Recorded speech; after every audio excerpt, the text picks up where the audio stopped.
Hey guys, so I am now day 4 post rotator cuff shoulder injury repair. Got my supraspinatus tendon repaired. Was about an 80% tear, as well as implant inserted, Regeneratin.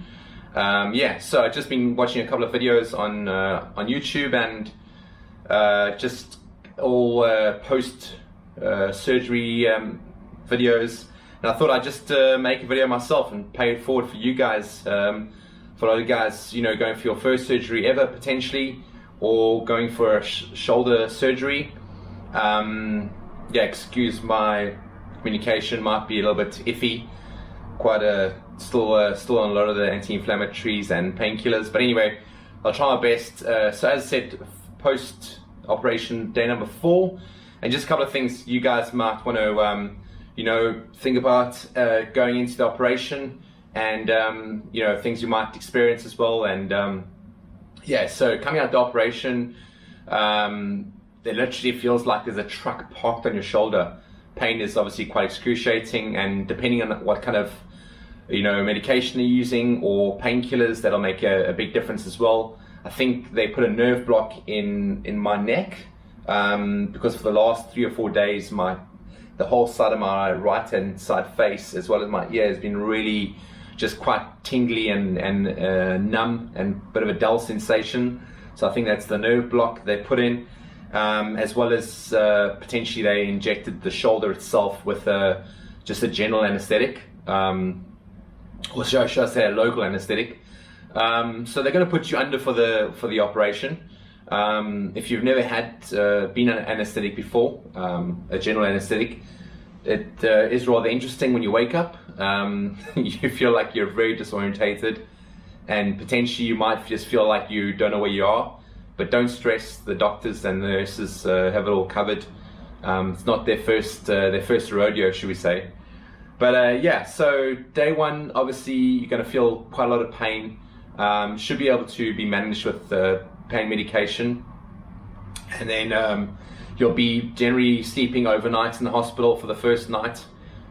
They do require that, especially if you've been under general anesthetic.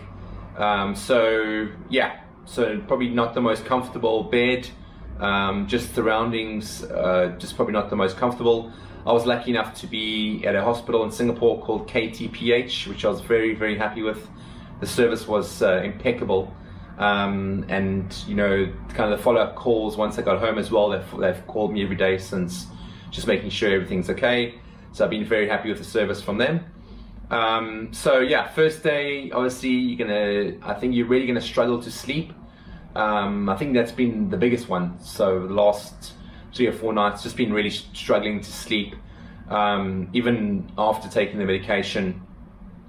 I think those are things you're going to be worrying about. In the last 2 nights, I've actually slept on my left-hand shoulder. I am generally a side sleeper, so I think the reason why I was struggling the first 2 nights, because I'm just not really comfortable sleeping on my back. So that was quite tough. But you do get a bit of rest. I think obviously through the day, try and take as much rest as possible and let your body recover. It is quite a big operation and quite a lot of trauma that goes on through the body. So do take some time to recover. And other things you'd experience potentially from the painkillers, nausea, potentially vomiting. I've been lucky enough not to have any of that. But once you leave the hospital, they'll definitely give you enough painkillers and anti-nausea tablets, etc., to manage the pain and just to be able to feel okay through the day.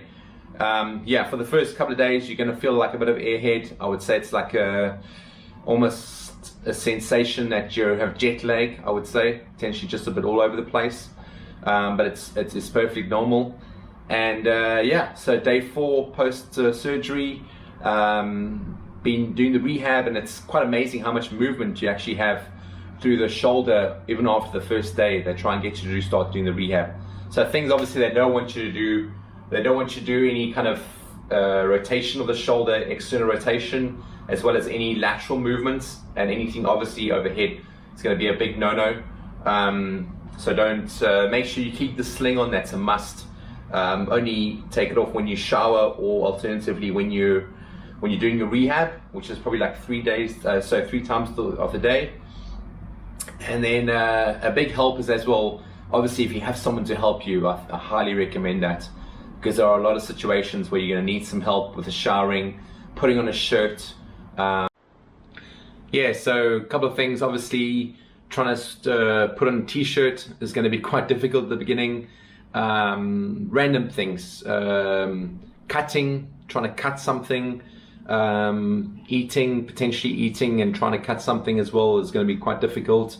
Putting on underarm on your arm, it's quite difficult to get into that position. Yeah, so just for the random things you're going to need some help for, or help with at least. So think about that. It's obviously a game changer if you have someone to help you. Other than that, surprisingly not too bad actually. You are more than likely going to go back to the doctor in probably about roughly 10 days after, 7 to 10 days after your operation. So yeah, just make sure you don't miss the appointment. And then the dressing, so probably walk out like that, I would imagine so. If there's any bleeding or anything, you need to change the dressing, you probably go into a clinic or back to the hospital if needed. So obviously be quite wary about that. And otherwise, yeah, hopefully it's not your dominant hand. I'm luckily enough left-handed, so yeah, I don't really mind it. It wasn't really too worried that it was my right side that was getting operated on. So but anyway, yeah, reach out if you need any help.